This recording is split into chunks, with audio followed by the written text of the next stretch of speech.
బ్యాక్గ్రౌండ్లో ఉన్న పెద్ద మనిషిని చూసారు కదా, ఆయన శ్రీకృష్ణదేవరాయలు. మనం ఈరోజు ఖమ్మం కిల్లాకు వచ్చినాం అనమాట. ఖమ్మం కిల్లా అనేది ఒక 1000 సంవత్సరాలు చరిత్ర కలిగినటువంటి ఒక కిల్లా అనమాట.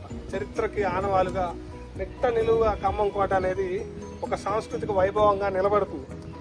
ఎక్కువ చరిత్ర దీని గురించి నేను చెప్పనులే, కానీ ఖమ్మం కోట అనేది ఫస్ట్ రెడ్డి రాజులు, దాని తర్వాత వెలమ రాజులు, తర్వాత కాకతీయులు, తర్వాత కుతుబ్ షాహీలు, తర్వాత ఆసఫ్ జాహీలు ఖమ్మం కోటని పరిపాలించడం జరిగిందనమాట.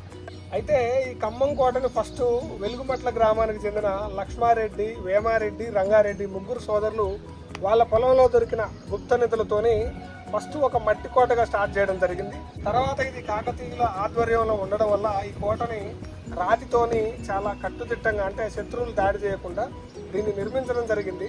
ఈ కోట యొక్క చరిత్రని నిదానంగా వెళ్ళి మనం 1 by 1 తెలుసుకుందాం. ఎంట్రన్స్ లో మనం ఉన్నాం అనమాట. లోపల పోయే దారిలో చూడండి కోట గోడలు ఎంత పెద్దగా ఉన్నాయో.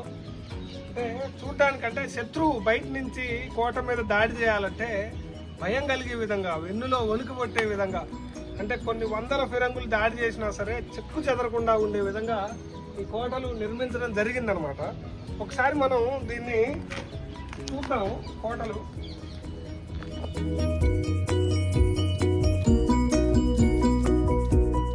కోట గోడలు చాలా ఎత్తుగా ఉన్నాయి కదా.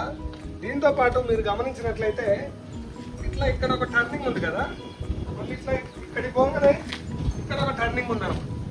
ఈ టర్నింగ్ ఎందుకు పెట్టారో మీకు అర్థమయ్యే ఉంటుంది. ఏంటంటే శత్రు సైన్యం ఒకవేళ దాడి చేసినా సరే శత్రు సైన్యం ఇట్లా టర్న్ కాగానే కోట సైన్యం ఇట్లా దాడి చేస్తారు. ఇక్కడ కూడా అంతే, ఇట్లా వస్తుంటే ఈ మూల నిలబడి ఉంటారు కదా, ఇట్లా దాడి చేస్తారు. తర్వాత అక్కడ కూడా ఒక టర్నింగ్ ఉంది. అంటే చాలా ఇంజనీరింగ్ టెక్నాలజీతో చాలా అద్భుతంగా కోటను నిర్మాణం చేయడం జరిగింది అనమాట. శత్రువు సడన్ గా అటాక్ చేసినా సరే శత్రువుని పసిగట్టే విధంగా పైన కూడా నిర్మాణాలు ఉన్నాయి. వాటిని కూడా పట్టుకోవచ్చు. కోట యొక్క ప్రధాన ద్వారం లాగా మనం అర్థం చేసుకోవచ్చు. ఇక్కడ చూడండి, ఇది మెయిన్ ఎంట్రన్స్ అనమాట. అక్కడి నుంచి పైన కోట పైకి పోయి కోట యొక్క విశేషాలు మనం అర్థం చేసుకునే ప్రయత్నం చేద్దాం.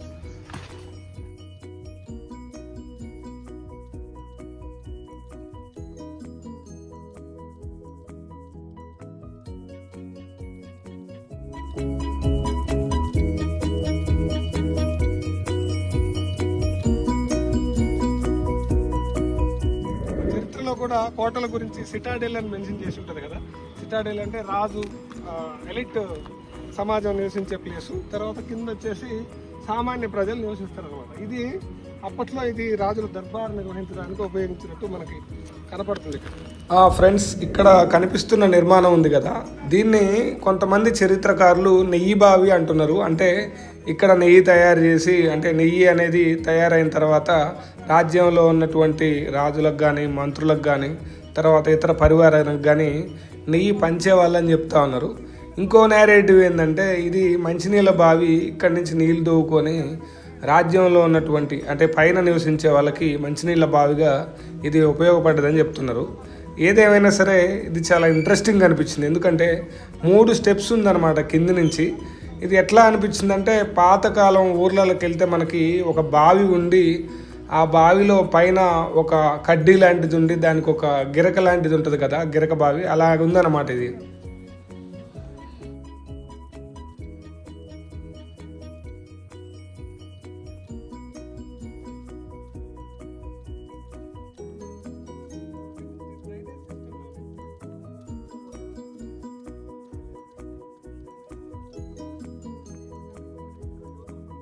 ఫ్రెండ్స్, ప్రధానంగా కోట మీద 2 రకాల నీటి నిల్వ కేంద్రాలు ఉన్నాయి, బావుల లెక్క.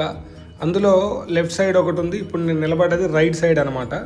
దీనికి పైనుంచి ఒక పైపు లాంటిది, అంటే ఒక కాలువ లాంటి దాంట్లో నుంచి కోట మీద వచ్చినటువంటి నీళ్ళన్నీ కూడా ఇక్కడ వచ్చి స్టోర్ అవుతున్నాయి అన్నమాట. నెక్స్ట్ మీకు ఆ పైపుల నుంచి ఎట్లా నీళ్ళు వస్తున్నాయి అనేది నేను చెప్తాను అనమాట. ఇవి ఇప్పుడు నేను నిలబడ్డవి 2 ఉన్నాయన్నమాట నీటి నిర్మాణాలు.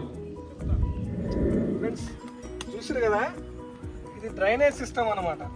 వర్షం పడ్డప్పుడు కానీ, తర్వాత వాటర్ స్టోరేజ్ ఎక్కువైనప్పుడు కానీ కిందికి పారడానికి ఇది ఈ కాలువ లాంటిది నిర్మాణం అనేది ఉపయోగపడుతుంది. సింధు నాగరికతలో కూడా లేకపోతే ఇతర నాగరికతల్లో తర్వాత చారిత్రక నిర్మాణాల్లో మనం సిమిలర్ డ్రైనేజ్ సిస్టమ్ మనం చూడొచ్చు అనమాట. ఇక్కడ నుంచి అక్కడ ఉన్నటువంటి బావికి వాటర్ అనేది ఫ్లో అవుతుంది అనమాట.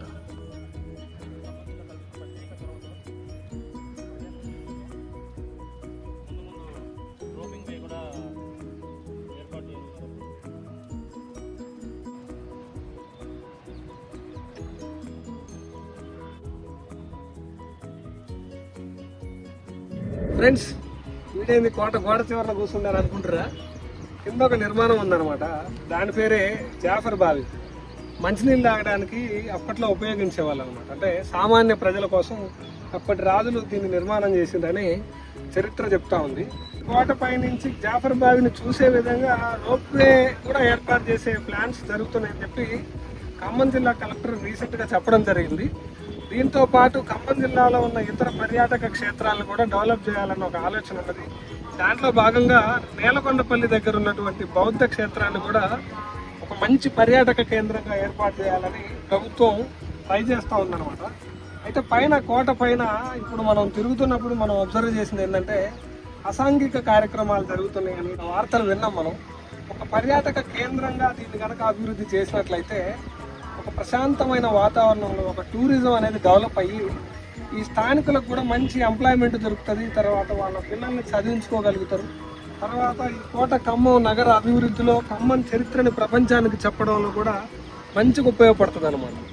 అయితే ఇక్కడ ఈ గ్యాప్ ఉంది కదా, ఇది కోట గోడ బార్డర్. ఇక్కడ నుంచి చూస్తే మీకు ఖమ్మం టౌన్ మొత్తం కనబడుతుంది కదా. అయితే ఈ కోట గోడకి మధ్యలో గ్యాప్ ఎందుకుందో తెలుసా మీకు? ఒకసారి ఆలోచించండి. శత్రు సైన్యం మన మీద దాడి చేసినప్పుడు శత్రు సైన్యాన్ని ఎదుర్కోవడానికి పైన మందుగుండు సామాగ్రి తయారు చేసి ఫిరంగులు ఇక్కడ పెట్టి శత్రు సైన్యం మీద దాడి చేసేవాళ్ళు అన్నమాట. ఇది దీని యొక్క ప్రత్యేకత. అయితే ఇక్కడ చిన్న చిన్న బొక్కలు ఉన్నాయి కదా, అక్కడక్కడ ఈ బొక్కలు ఉన్నాయి కదా, శత్రు సైన్యం యొక్క కదలికల్ని చూడడానికి వీటిని అప్పట్లో ఉపయోగించేవాళ్ళం. అంటే రాజులు మనం సినిమాలలో చూస్తారు, స్కోప్ పెట్టి చూస్తారు కదా, ఆ టైప్లో ఇట్లా దీంట్లో నుంచి చూసేవాళ్ళని చరిత్ర ఆధారాలు చెప్తున్నాను. గోడలు చూడండి, 1000 సంవత్సరాల చరిత్ర కలిగిన ఈ కోట ఇంతవరకు చెక్కు చెదరలేదనమాట. అసలు మంచి 1000 ఏనుగులతో గుర్తించినా కానీ కదలకుండా ఉండే విధంగా ఈ కోట యొక్క నిర్మాణం జరిగింది. చూడండి, ఆనాటి రాజుల వైభవానికి చిహ్నంగా కోట ఎంత పెద్దగా శత్రు దుర్భంగా కనపడుతుందో.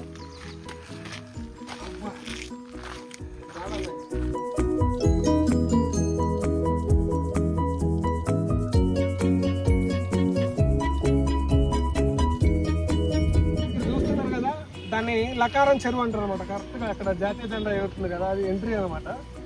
అది కూడా ఒక మంచి టూరిజం స్పాట్ లాగా డెవలప్ అయింది ఈ మధ్యకాలంలో. అయితే అప్పట్లో లక్ష్మారెడ్డి అనే ఒక సైన్యాధికారి దాన్ని నిర్మించిందని, అది కాకతీయుల రాజుల యొక్క ఆదేశాలతోనే దీన్ని నిర్మించడం జరిగిందని చరిత్ర చెప్తుంది అనమాట. అయితే ఇదేమో లకారం చెరువు, వరంగల్లో వచ్చేసి లక్నవరం చెరువు అనేది ఉంది, మన అందరికీ తెలుసు. అట్లనే దీనికి ఇక్కడ చూడండి, ఈ కోట అనేది ఒక సింగిల్ స్టోన్ మీద నిర్మాణం చేయడం జరిగింది అనమాట. అంటే ఒక సింగిల్ స్టోన్ని చెక్కుతూ కోట నిర్మాణం చేయడం జరిగింది. స్తంభాద్రి ఖమ్మానికి అసలు ఈ పేరు ఎట్లా వచ్చిందంటే స్తంభాద్రి అనే పేరు నుంచి తర్వాత ఖమ్మం మెట్టుగా తర్వాత ఖమ్మంగా రూపాంతరం చెందిందనమాట. ఇది స్తంభాద్రి పర్వతం మీదనే ఉన్నది. తర్వాత ఇక్కడ చూడండి, స్తంభాద్రి అనుబంధ ఒక పర్వతం ఉంది.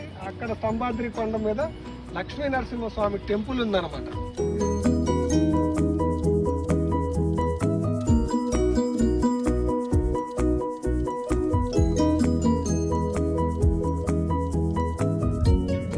ఫ్రెండ్స్, ఇక్కడ కనపడుతుంది కదా ఫిరంగి, కుతుబ్ షాహీల కాలంలో వాడినటువంటి ఫిరంగి అనమాట. దీని మీద మీరు చూసినట్లయితే ఉర్దూలో రాతలు ఉన్నాయన్నమాట. చూడండి ఎంత గట్టిగా ఉందో. ఇలాంటి ఫిరంగుల్ని కోట చుట్టూ అమర్చి శత్రువు వచ్చినప్పుడు దాడి చేస్తే శత్రు సైన్యం హడలిపోయేదండి అప్పట్లో.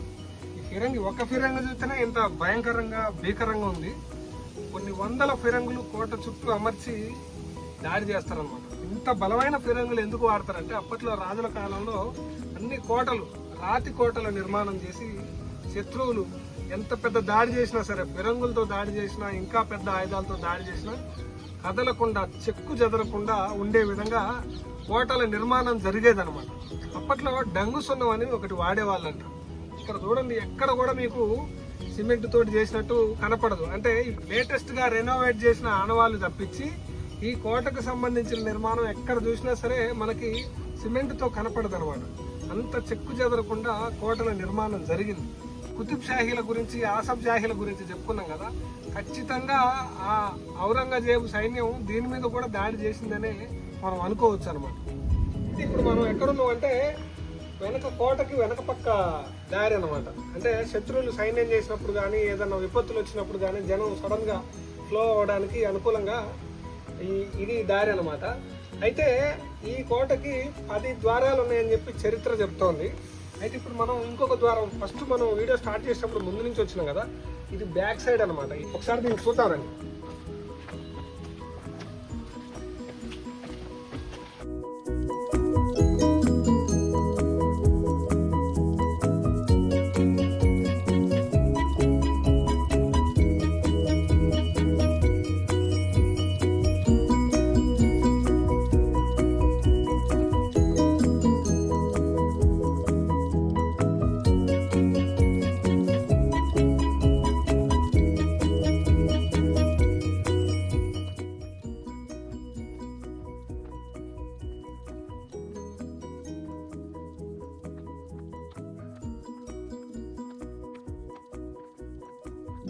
ఫ్రెండ్స్, మనం మొత్తానికి ఖమ్మం కోటని చూసినాం. 1000 సంవత్సరాల చారిత్రక ఆనవాళ్ళకి నిట్ట నిలువుగా సాక్ష్యంగా నిలబడ్డ ఖమ్మం కోటని మనం ఈరోజు చూడడం జరిగింది. ఈ ఖమ్మం కోట గురించి ఒక ఇంట్రెస్టింగ్ ఫ్యాక్ట్ ఏంటంటే, పారిజాత ప్రహరణం అనే ప్రబంధంలో దీన్ని మెన్షన్ చేయడం జరిగిందనమాట. సరే, ఇలాంటి ఇంట్రెస్టింగ్ ఫ్యాక్ట్స్, ప్రజల జీవితాలకు సంబంధించిన కళలు, ఆచారాలు, కట్టడాలు, పురావస్తు ఆధారాలు, ఇలాంటి విషయాలు చెప్పడం అనేది నాకు చాలా ఇంట్రెస్ట్. మీ సపోర్ట్ అనేది చాలా ఉపయోగపడుతుంది. So please kindly subscribe our channel. Thank you.